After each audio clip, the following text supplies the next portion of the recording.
नमस्कार, आपका स्वागत है फटाफट खबरों में। मैं हूं आपके साथ भावना रनौत। आज हम लेकर आए हैं उत्तराखंड के हर छोटे बड़े शहर की सबसे तेज और ताजा खबरें। तो चैनल को सब्सक्राइब कीजिए और वीडियो कहां से देख रहे हैं कमेंट बॉक्स में जरूर बताएं। दोपहर बाद बदला मौसम, उत्तरकाशी में झमाझम बारिश और ओलावृष्टि। उत्तराखंड में दोपहर बाद मौसम ने करवट बदली। उत्तरकाशी में झमाझम बारिश हुई, वहीं जमकर ओलावृष्टि भी हुई। बारिश होने से तापमान में गिरावट भी दर्ज की गई है, जिससे लोगों को गर्मी से कुछ राहत मिली। उधर मैदानी इलाकों में तेज धूप से उमस भरी गर्मी ने लोगों को परेशान किया हुआ है। साथ ही गंगोत्री हाईवे पर आधे घंटे की बारिश से जल भराव हो गया, जिससे यात्रा पर जाने वाले तीर्थयात्रियों को असुविधा हुई। मौसम वैज्ञानिकों की माने तो आज और कल मौसम बदलने से तापमान में गिरावट दर्ज की जा सकती है। मौसम विज्ञान केंद्र की ओर से इन दिनों के लिए बारिश और झोंकेदार हवाओं का येलो अलर्ट जारी किया गया है।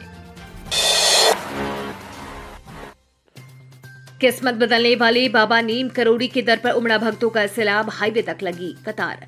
अल्मोड़ा हल्द्वानी हाईवे पर स्थित सुप्रसिद्ध कैंची धाम में भक्तों का तांता लग रहा है। बाबा नीम करोड़ी के उद्घोष के साथ हजारों बाबा भक्त अपने गुरु के चरणों में शीश झुका रहे हैं। कैंची धाम में अब रोजाना ही 15 जून को स्थापना दिवस जैसा नजारा देखने को मिल रहा है। सुबह से मंदिर से हाईवे पर दूर तक श्रद्धालुओं की लंबी कतार लग रही है। सुबह 5 बजे से ही भीड़। किस्मत बदलने वाली बाबा के दर पर शीश झुकाने को देश विदेश से रोजाना श्रद्धालु आस्था के केंद्र कैंची धाम पहुंच रहे हैं। रविवार को सुबह 5 बजे से ही बाबा भक्त मंदिर के मुख्य द्वार पर पहुंच गए। क्षेत्र में बनी पर्यटन विभाग समेत 3 निजी पार्किंग भी 7 बजे तक फुल हो गए। दिन चढ़ने के साथ ही आस्था का सैलाब उमड़ा। हरिद्वार में यात्रियों की भारी भीड़, खचाखच भरे रहे गंगा घाट, पार्किंग भी फुल। जानिए हालात। चारधाम यात्रा शुरू होने के बाद से हरिद्वार में हर दिन यात्रियों की संख्या बढ़ रही है। रविवार को सुबह से ही हजारों की संख्या में वाहन हरिद्वार पहुंचे। पंत द्वीप और दीनदयाल पार्किंग समेत शहर की सभी पार्किंग फुल हो चुकी है। हर की पौड़ी के सभी गंगा घाट श्रद्धालुओं से खचाखच भरे हुए हैं। हरिद्वार दिल्ली हाईवे पर जगह जगह जाम की समस्या बनी हुई है।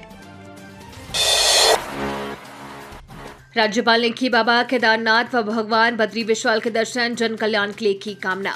उत्तराखंड के राज्यपाल लेफ्टिनेंट जनरल गुरमीत सिंह रविवार को बाबा केदारनाथ के दर्शन करने केदारनाथ धाम पहुंचे। उन्होंने रुद्राभिषेक से बाबा की विशेष पूजा अर्चना की, विश्व एवं जन कल्याण के लिए कामना की। इस दौरान सिंह ने धाम में चल रहे पुनर्निर्माण एवं विकास कार्यों की समीक्षा भी की। उन्होंने धाम को प्लास्टिक मुक्त करने के लिए सभी से सामूहिक प्रयास करने की अपील की।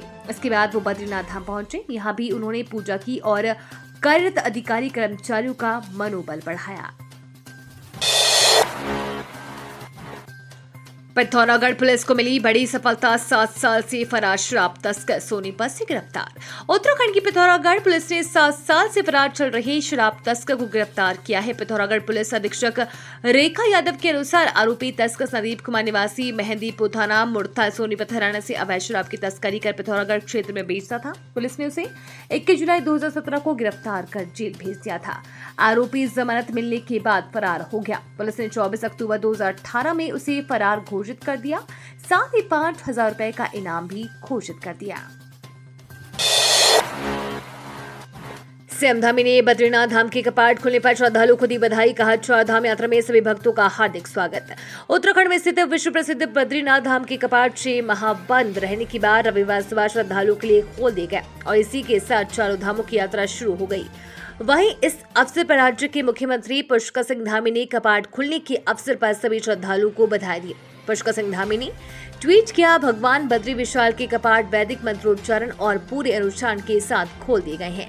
चारधाम यात्रा में सभी भक्तों का हार्दिक स्वागत और अभिनंदन। वहीं गढ़वाल हिमालय के 4 धाम के नाम से मशहूर अन्य 3 धाम केदारनाथ, गंगोत्री और यमुनोत्री के कपाट अक्षय तृतीया के पर्व पर शुक्रवार को ही खोल दिए गए थे। शॉपिंग वेबसाइट पर आप भी रिफंड करवाते हैं पैसा, तो ये खबर जानिए, आपकी आंखें खुल जाएंगी। अनजान व्यक्ति को एटीएम आधार नंबर बताना महिला को महंगा पड़ गया। रिफंड के नाम पर ठग ने पहले अवल डेस्क ऐप डाउनलोड कराया, उसके बाद अलग अलग बार में बैंक खाते से 6.73 लाख रुपए निकाल लिए। काठगोदाम पुलिस के अनुसार हल्द्वानी निवासी महिला के पास राहुल मंडल नाम के युवक का फोन आया, जिसने खुद को शॉपिंग वेबसाइट का कस्टमर केयर अधिकारी बताया और महिला को एक ऑनलाइन शॉपिंग कंपनी का रिफंड भेजने का झांसा दिया। ठग ने अवल डेस्क ऐप डाउनलोड कराया। यात्रियों को नहीं होगी परेशानी, पंजीकरण के लिए रुकना पड़ा तो प्रशासन करेगा रहने खाने का इंतजाम। चार धाम यात्रा की व्यवस्थाओं का गढ़वाल आयुक्त विनय शंकर पांडे ने निरीक्षण कर कहा, पंजीकरण के दौरान यात्रियों को 2-4 दिन बाद का स्लॉट मिलता है तो उनके रहने खाने का इंतजाम प्रशासन करेगा। गढ़वाल आयुक्त रविवार शाम 3:45 बजे ट्रांजिट कैंप पहुंचे। कहा, हमें संतुलन बनाकर चलना है। जो यात्री यहां पहुंचे हैं उन सभी का पंजीकरण कराने के बाद उन्हें दर्शन कराने हैं। धामों के सभी जिलाधिकारी उनके संपर्क में है। जैसे वहां से स्थिति सामान्य होने की जानकारी मिलेगी वैसे यहां से यात्रियों के अलग अलग समूहों को टुकड़ों में छोड़ा जाएगा। सुक्खी के साथ मोड़ पर लगी वाहनों की कतार, जाम से हलकान हुई चार धाम तीर्थयात्री। चार धाम तीर्थयात्री यात्रा शुरू होते ही गंगोत्री हाईवे पर ट्रैफिक जाम की समस्या गंभीर होती जा रही है। रविवार को यात्रा के तीसरे दिन भी गंगोत्री हाईवे पर सुक्खी के साथ मोड़ पर वाहनों की कतार लगे, जिसके चलते धाम की यात्रा पर आने वाले तीर्थयात्री घंटों जाम में फंसे रहे। उत्तरकाशी जिले में स्थित गंगोत्री व यमुनोत्री धाम के कपाट उद्घाटन के साथ धामों के दर्शन व पूजन को उमड़ रही तीर्थयात्रियों की भारी भीड़ से गंगोत्री व यमुनोत्री हाईवे पर जाम की स्थिति बनी हुई है। फर्जी इंटरनेशनल कॉल सेंटर का भांडाफोड़, 2 गिरफ्तार, विदेशियों को ऐसे लगा रहे थे चपत।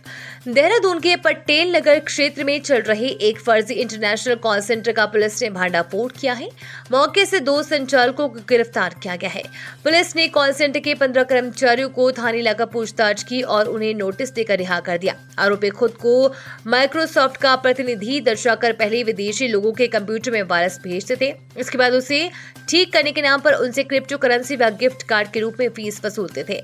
इस तरह इन आरोपियों ने विदेशी नागरिकों से करोड़ रुपए की ठगी की है।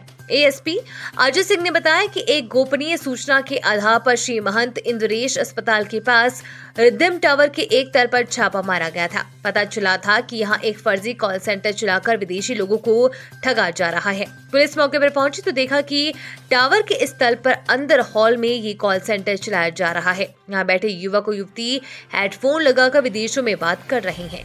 इन कर्मचारियों से पूछताछ की गई तो उन्होंने बताया कि ये सब काम विवेक और निकिता के कहने पर कर रहे हैं। ये दोनों अंदर ऑफिस में बैठे हुए हैं। पुलिस जैसे ही अंदर कमरे में दाखिल हुई तो निकिता और विवेक घबरा गए। 2 बच्चों को पालने के लिए 52 साल तक घर घर बर्तन धोती रही मां, 10 साल तक करती रही संघर्ष, अब मिली 50,000। देवकी देवी की उम्र 70 वर्ष है। उनके हिस्से में हर बार परेशानियां ही आई है। पिता ने दुनिया छोड़ी तो मां ने 15 वर्ष की उम्र में शादी करा दी। पति एयरफोर्स में थे लेकिन शादी के 3 साल बाद नौकरी छोड़कर घर आ गए। घर आकर जवान ने पत्नी को भी छोड़ दिया। 2 बच्चों को लेकर दर भटकी मां ने किराए पर कमरा लिया, बच्चों का पालन पोषण किया।